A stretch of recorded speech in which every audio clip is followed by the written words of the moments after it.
As the Nigerian economy gradually recovers from the debilitating effects of constrained economic activities forced by the COVID-19 pandemic and the oil price crash, the manufacturing sector, which is a major yardstick for gauging the economic health, is still struggling, requiring urgent policy measures to revitalize it. The Nigerian Economic Summit Group, NESG, in a recent report said that the gap between announced investment and actual investment in the manufacturing sector points to a low confidence level of investors in the real sector, and has only 5.73 trillion naira been invested in the sector despite the numerous opportunities. In a bid to ascertain the difference between raw materials and finished goods imported into the country under the guise of wrong declaration, federal government has been advised to return the Standards Organization of Nigeria back to the ports to avert further huge revenue loss, which is at the detriment of the nation's economy and local investors. According to the Manufacturers Association of Nigeria, the sector is currently facing myriads of challenges that are difficult to be surmounted, which are partly caused by global and economic and environmental reasons. A major challenge is electricity supply, which has also crippled operations of manufacturers across the country. Well, I introduced him earlier. He's the Chief Executive Officer of Cowrie Assets Management Limited, Mr. Johnson Chukwu. Good afternoon, Mr. Chukwu. It's good to have you on the show. Good afternoon, Tolu. Thank you for having me. Yes, Mr. Johnson, I read this report and I got so very worried. A lot of loss to under declaration or wrong declaration of goods and services by importers at this time where customs need a lot of money to support government revenue, and this is happening. Now, what do you make of all of these issues? Why do we have to get involved in sharp practices before some can make profits? It's becoming a recurrent decimal. Tolu, there are several reasons why people cut corners or why importers underdeclare the value of their goods. One of which is that if they think they are not going to be caught, which means there's a collusion or collaboration with Nigerian customs or those at the country's port of entry. So that's one factor. The other factor would be if the duty is too high and the duty rate is too high, and by under declaring their goods or wrongly declaring those goods, they end up paying lower duty. So in that case, you look at your tariff policy and adjust your tariff policy to make it easy for people to comply with tax obligations. Those are some of the major factors. But and then you have to do with the critical thing is that you have to look at why would anybody circumvent or payment of tax and go scot-free, and who are those collaborating with such corporates, and where are they not being punished? You have to look at the issue of enforcement, and you have to look at the issue of rules and regulation and policy. The tax regime in this instance, I'm talking of customs tariff, comparable to whatever countries in West Africa. Are we respecting the common ECOWAS tariff policy that all West African countries are subject to a common standard tariff in terms of importation of goods and services? Is it possible for you to bring same good in Ghana and then bring it through the land borders to the country and end up with lower custom charge? So these are the things that we have to look at. But there are several factors that influence the people bringing in goods and either declaring them or circumventing the payment of appropriate customs tariff. Now, the Transparency Network Group, that Stango, came up with a report talking about how this atrocity has been committed and what it means for the economy. Traders going to China and, under declaring and not false declaration and all of this. Now, what effects do you see this having on local manufacturers? For example, like the steel sector, where people have invested a lot of money and some people are still bringing in substandard products into the country. How will this affect productivity in its entirety? Well, what happens is that when you bring in goods and you have on the declaration of taxes or declaration of customs tariff, you end up landing the goods at prices or cost overly competitive that gives you a competitive advantage over those who are manufactured locally, because you are circumventing payment of tariff, which would have made your commodities or your goods more expensive than they eventually end up with in the market.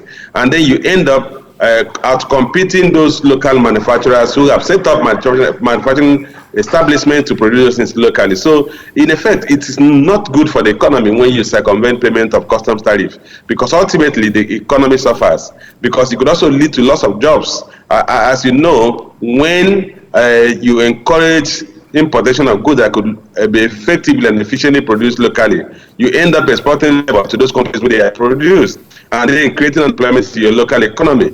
But we need to also look at this thing from a holistic perspective. I've mentioned some of those incentives that lead to people under declaring duties on their goods. Are those duty rates exorbitant? Are they in compliance with the common external tariff of the West African countries? And then, what is the incentive system in the customs and excise duties department to ensure that they enforce the extant rules and regulations as it relates to importation of goods into the country?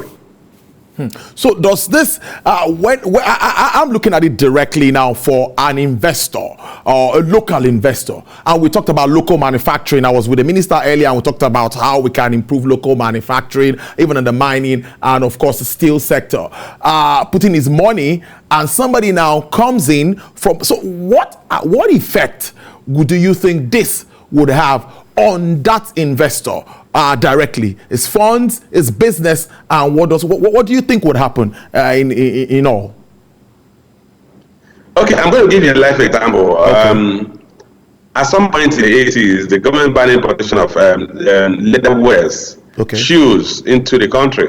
At that point, a shoe industry sprang up in Apa, then at the state, and grew to an export level, and some of them actually were able to put some structures and got incorporated and started exporting shoes to countries like Benin Republic, Gabon, Equatorial Guinea, and some of those countries. Eventually, that policy was reversed, and shoes started coming into the country, and they killed that infant industry. So if you have an unfettered importation of goods into your country, and those goods are coming from a more cost-efficient economy, where power cost is cheaper, labor cost is cheaper, there's more efficiency in terms of production, you're going to end up bringing those goods here at costs that are lower than the cost of production in the Nigerian economy. And that means Nigerians who have invested in that industry and are producing similar products will be pushed out of market because they will have demand for their products, since the products are coming in and are competing them in terms of quality and price. So clearly, if you're an investor in an economy and you're unprotected, and your production activity has not matured to the point that it can compete with the best in the world, and goods that are coming and there's no barrier to entry of those goods in terms of customs tariff, could actually compete you out of the market and lead you to close down your factory. Several instances have happened in the past where government policies were initially meant to protect an infant industry, and those policies were reversed when those industries have not matured, and the competition actually pushed them out of business. So what role should government and the agencies responsible for this play to check this anomaly? Well, this time on the issue of the policy environment, I mentioned the issue of common external tariff is applicable to the West African sub-region. We're moving toward African Continental Free Trade Agreement, where goods produced within Africa would move freely within African countries at no customs tariff. So the first thing is that our customs tariff, Nigeria's customs tariff, in tandem with the common ECOWAS tariff. If they are not, we need to harmonize that, because if you don't harmonize that, you end up seeing people either under-declare goods so that they can compete, or they bring in their goods in other neighboring countries, seaports, and try to smuggle them through the land borders, and then begin to compete with those who are manufacturing locally. The second aspect is to strengthen our borders, strengthen both logical supervision and physical supervision of our borders. When I talk of logical supervision, the issue, given the level of adoption information technology, the AHS code that determine the classification of a commodity you are bringing in and a tariff that is payable on that commodity should be properly enforced. Enforcement will also include that you have scanners that can actually scan the content of a container and determine what's the appropriate HS code. So even if the person has opened a Form M and registered that Form M with the wrong HS code, by the time the scanner, automated scanner scans that container, be able to determine that this is actually the type of good that came in and this is the appropriate HS code. And penalty will be imposed for wrong declaration of duty or wrong declaration of imported item, including possibly just sentence.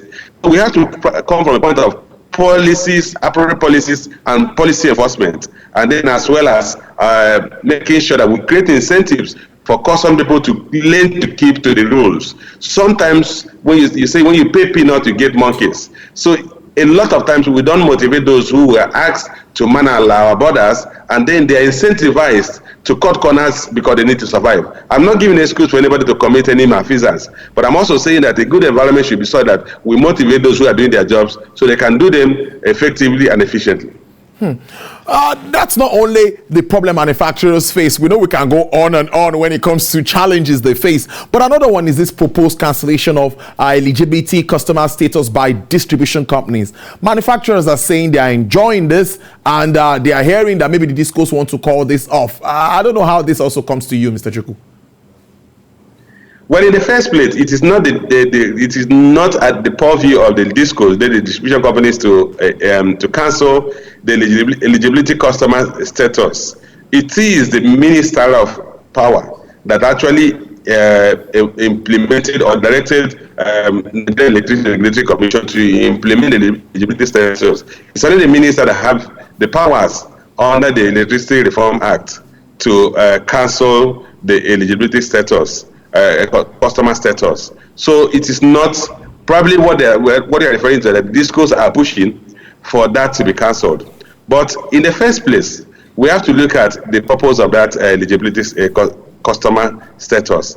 There are some stranded power generation that you cannot effectively and cost efficiently will to the national grid, because the cost of constructing the transmission line will make those power supply not to be cost efficient. So if you have a catchment consumer within that within the location of that power plant, then there's nothing wrong with the catchment consumer buying the power straight from the generation plant. They also, consumers that come together, they can consume up to 2 megawatts of power, and under the customer status, they can actually approach the generation company and reach an agreement with the disco where they are located, so they can buy the power directly from the generation company. So the key thing for manufacturers is that if you eliminate this, simply means that all powers coming, or energy supply coming to the manufacturing sector will have to go through the discos. And the discos may not consider those manufacturers priority. So they may not be able to get as much power they are getting if they are buying the power directly from the generation company or from the transmission grid. So when we look at manufacturers and all that they face, they play a very important role in the actualization of the AFCFTA. We know what happened with the delay and all of them trying to be competitive and meet up with players across board. Where do you see Nigeria stand in this very large African market with all of these challenges? I think our standing is very weak. Today, beyond the issues we just mentioned, the issue of smuggling across the borders, issue of getting sufficient power supply to the manufacturing companies, and those power must also come at a reasonable tariff. You have to deal with other bottlenecks, other constraining factors related to manufacturing in the country. You have to look at the issue of transportation infrastructure. You have to look at the issue of logistic infrastructure, including port logistics, where raw materials could be in the seaport for more than 6 to 8 weeks before you get them cleared, where you now need to spend so much time and money taking your input material, which is your raw material, from the seaports, where it's difficult for you to move goods from one part of the country to the other. We already mentioned the issue of power supply. These things will add up to higher cost of production for Nigerian manufacturers beyond the issue of cost of funding. And as it stands today, most manufacturers are not considering Nigeria as the first point of their preferred point for manufacturing activities. You hear that Toyota is setting up a manufacturing plant or an assembly plant in Ghana. Eventually, everybody is going to Ghana. A very small economy compared to the Nigerian economy, because the cost of doing business is cheaper, the ease of doing business is lower, the ease of doing business is higher compared to Nigeria. If we do not improve some of these constraining factors, we will find out that we will not be in position to compete favorably with what is manufactured in other parts of Africa, and that will not even be a base for manufacturing activities, which means we have to go to Ghana or Benin Republic to go and seek for jobs, because that's where the companies will set up to sell their manufactured products in Nigeria. Almost finally, with the reserves that we have also with iron ore, I'm looking at the steel industry again now, because it looks like an industry that really plays an important role in economic development, industrialization, and all of that. With the challenge of electricity for their furnaces and all of this. Now, when do you see Nigeria becoming, should I say, self-sufficient in that sector? That's one. And how can we discourage this influx of those substandard products that come to affect their own, for local producers, that affect what they produce locally? I think price is also an issue, Mr. Chukwu. Okay, let's start from when the steel industry will mature and become a dominant sector, or a relevant sector in the economy. You did mention some of the challenges they have. As it stands today, until we address the issue of power supply, the steel industry has a voracious appetite for power energy supply, and we don't have that. Currently, we are producing and winning at just about 5,000 megawatts of electricity in the country. We need to get to a point of 20,000, 50,000 megawatts of electricity to be able to supply enough, to have enough to supply to the steel industries. Beyond that, we can also look at our gas distribution infrastructure. If you have gas distributed gas pipelines across the country, and then you can distribute gas to those places where you have iron ore deposit, then you can actually have steel foundries come up there and begin to convert those iron ore into steel, because you need that power. Without power supply, it's going to be a tall order for us to fully develop our steel industry. Then the issue of dumping of substandard steel items in the country. We also have to look at that. I mentioned the issue we need to strengthen those whose duty is to man our borders, the sea borders, the air borders, and the land borders. We need to have that. We also need to improve the logistics efficiency of our sea border, of our entry points.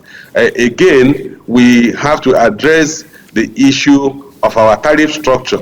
You have to use tariffs to discourage those consumption and importation of items you don't want to come into your country. But you also have to set the tariff at a level that you do not create inefficiency in your own economy, where your local producers become inefficient and produce substandard goods at very exorbitant prices, and then you impose taxes on your citizens who are consuming those products. So we need to look at all these things. There has to be a holistic approach to supporting the iron steel industry if we have to make it to grow to the point we've seen in the cement industry.